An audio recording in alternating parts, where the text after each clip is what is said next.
All right, so continuing, I had to, or I wanted to, move this guy over here so that they were both on one side. I'll show you why, because what's something else that we know about this picture? Well, there's a vector here too. What's this vector? How hard is this thing pulling down? Well, it weighs 5,000 pounds, so it is exerting a force of 5,000 pounds. It's pulling down 5,000 pounds. Okay? What do we know about what you and your friend are doing in the vertical direction? We know that together you're holding up the entirety of this object. So however much you're pulling up and however much your friend is pulling up should total the 5,000 pounds. So T2 times the sine of 67.38 degrees plus the tension you have on your rope here times the sine of your angle, that should be a total of 5,000 pounds. Okay? So what should we do about all this? How are we going to solve for T2 and T1? Well, you may recognize this as just a system of equations, right? So to make this a little easier to look at, let's find the decimal approximations of these sines and cosines. So I'm going to write this in a new system of equations in red so we can start to distinguish these things. So we have T2, I'm taking this and I'm just finding the decimal approximations, times the cosine of 67.38. That's about 0.38. And T1 times the cosine of 50.19.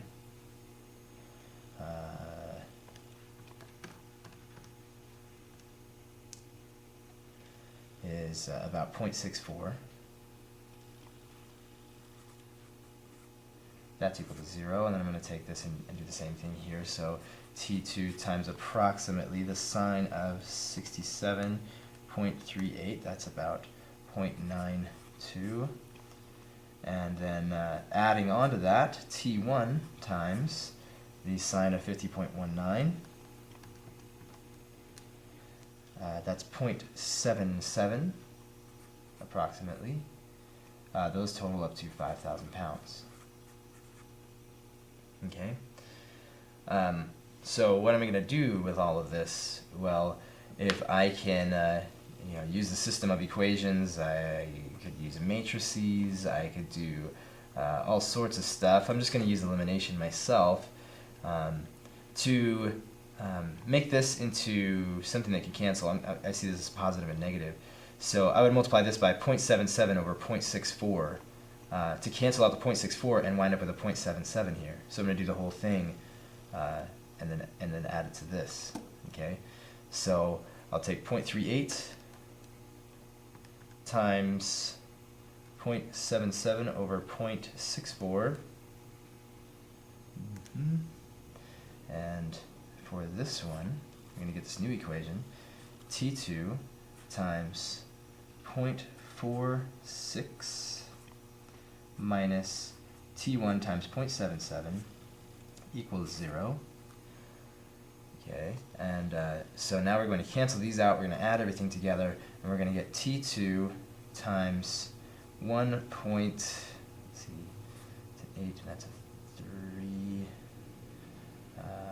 1.38. Doesn't hurt to double check though. Okay, T times 1.38 is equal to 5,000. So T2 is equal to 5,000 divided by 1.38. T2 is equal to then 3,623 approximately. If we used better approximations, we would certainly get better answers here. But 0.19. And then T1, we could just plug all of this into maybe this equation and solve for T1. So we'd have 3623.19 times 0.38.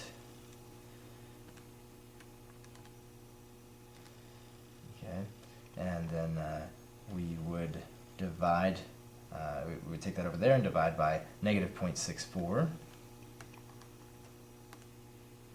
And T1 would be approximately 2,151.27.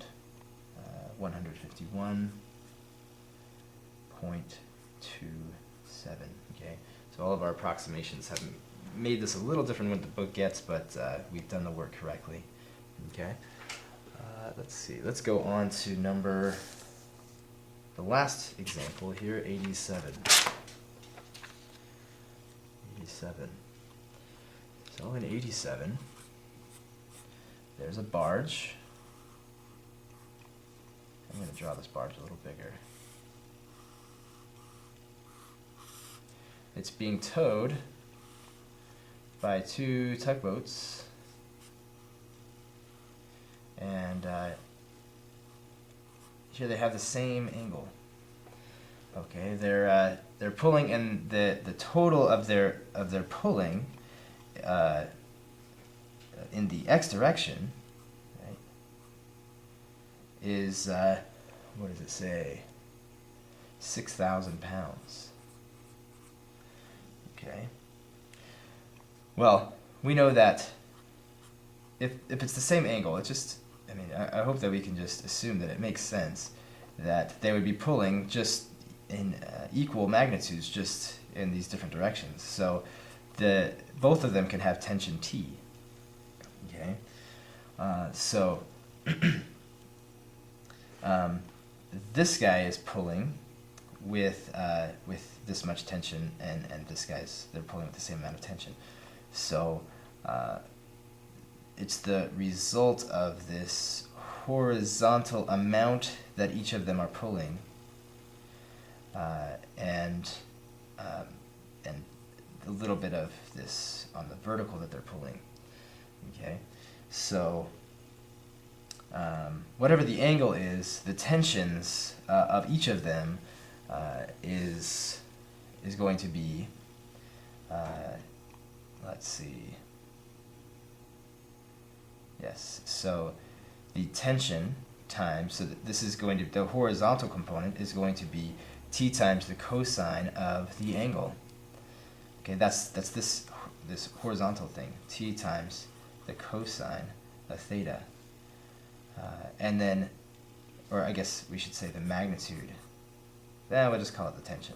Okay, we'll just call it the tension is a magnitude T. So T times the cosine of theta plus T times the sine of theta, okay, is this guy right here.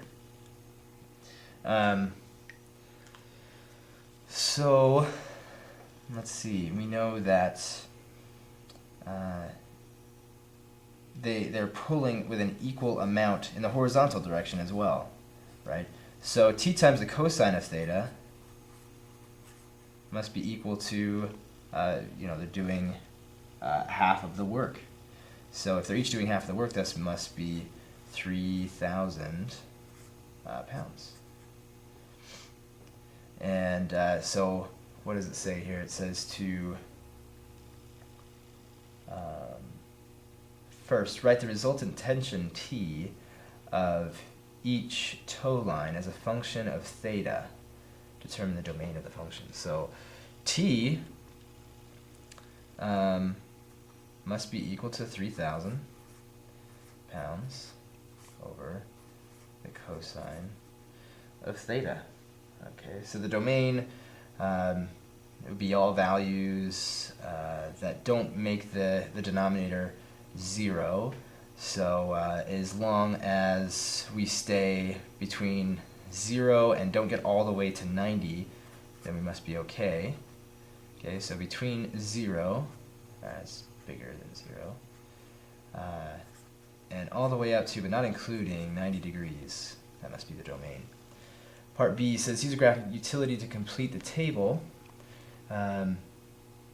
which I'm not going to write down. But what it has is basically it lets theta be equal to 10 and then 20, 30, 40, 50, 60 degrees. Now, let's imagine that you let it be 90 degrees and you're pulling, both tugboats are pulling up and down directly. How far are they going to get? they're not going to get anywhere. None of their tension, none of their effort is going into pulling it this direction. They would be going completely in opposite directions and not pulling the boat anywhere. So the barge wouldn't be moving. So the tension or the force required to start moving the boat this direction, if they're not pulling on it at all, it just is, it's infinite. You could pull as hard as you could possibly pull, and you would never move the boat anywhere.